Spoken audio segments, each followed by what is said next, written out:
Happy Halloween.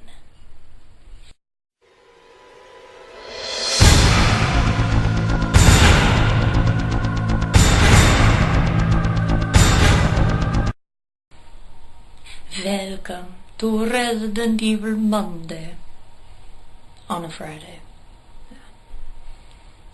I don't know, the fangs, I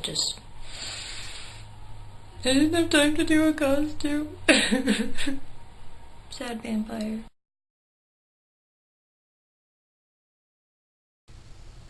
This is a very special edition of Resident Evil Monday on a Friday. Because I'm going to be talking about that broody moody video game remake that everyone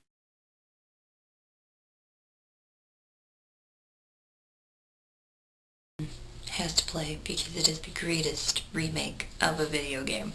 I mean, with movies it never goes over well, and really it's the same with video games. Alone in the Dark, anyone? Either way. I of course am talking about my number one favorite game that I cannot live without. And no, it's not Resident Evil 4, because I've talked about it a lot. Okay, maybe I've talked about this one a lot, but it's totally different. Like, Resident Evil 4 isn't a remake, duh. And that's the original Resident Evil.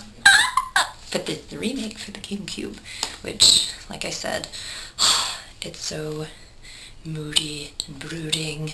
But this game, it's like, it just blows up the bad scale, okay? So this is sort of a review. It's hard for me to talk about it because I love it so much. I can honestly say, from the get-go, you have the opening cutscene redone with these amazing graphics. To this day, stand the test of time. This game is forever beautiful. A lot of people argue Resident Evil 0 is a little bit better, but for crying out loud, play the 96 version and then play this one and tell me it's not gorgeous, even now. And they did use the same soundtrack, which I love the director's cut on the PlayStation, but for the music. But I love that they kept it classic. but yeah, you have that same dark, stormy night feel. That opening cutscene, they're getting chased by the dogs, and it's way more detailed than the original, and it's way more creepy and suspenseful, even though we all know what's going to happen. Same thing though with this game. You have Jill, you have Chris, and playing as Jill, it's the easier game, I guess, because Chris, he's not the master of unlocking,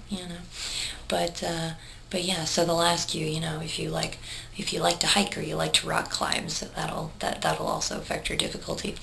But oh man, such a great game. All the added little tidbits, because you had so many great moments in the original when the dog crashes through the window, and they tweak it a little bit, so it's not going to be exactly the same experience you had with the original game, and not just with looks, but playing through it as well.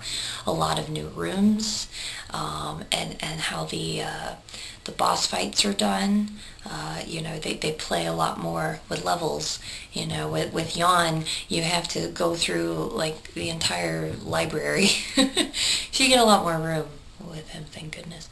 And even the scenes with Richard, like, yay! Shout out to Richard Eichen. I hope I put him on my Memorial Day list, because I feel so bad for that guy. I think he gets more of a, last hurrah in this game. And, so little things here and there that just make it so great and such a new experience.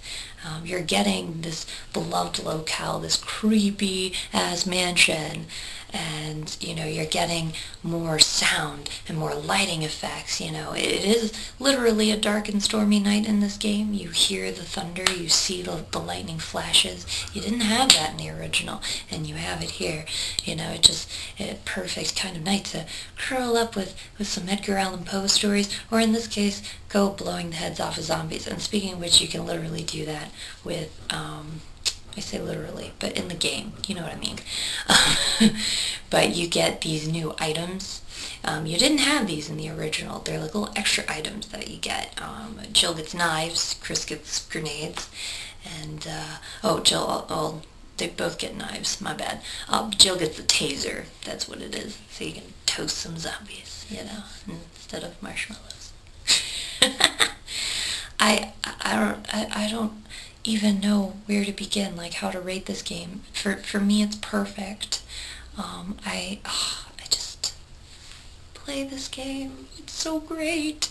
If you're one of those people who was introduced to Resident Evil through Resident Evil 4, it's very different gameplay, and I think that brought a new audience to Resident Evil. For some people, it's like culture shock, like they can't deal with the graphics in the old game, like, whoa. But like I said, how do I even rate this game? How do I rate this beloved, amazing game that is so perfect when I can only, my bad scale only goes to 5? It really should go to 11, yeah, it's perfect. Like I said, it obliterated the bad scale, so it doesn't even matter. Doesn't even matter. You decide for yourself. You pick up this game. GameCube, baby. Which leads me into little tidbits. Speaking of which, if you don't have a GameCube, you don't want to spend like the $25 to buy one, it's totally fine, because maybe, just maybe, you have a next-gen console, or well, current gen, whichever it is. I don't know. Not the Xbox One or the PS4, but you got PlayStation 3, you got like a 360, something like that. Actually, I don't know what it's for. It might just be for the PlayStation 3. I'll have to double check on that. But it's an HD edition of this game. It's coming out in 2015, folks. As well as Revelations 2. Hopefully it's going to be a year of sweet Resident Evil awesome. It already is shaping up to be. But in the meantime, happy Halloween.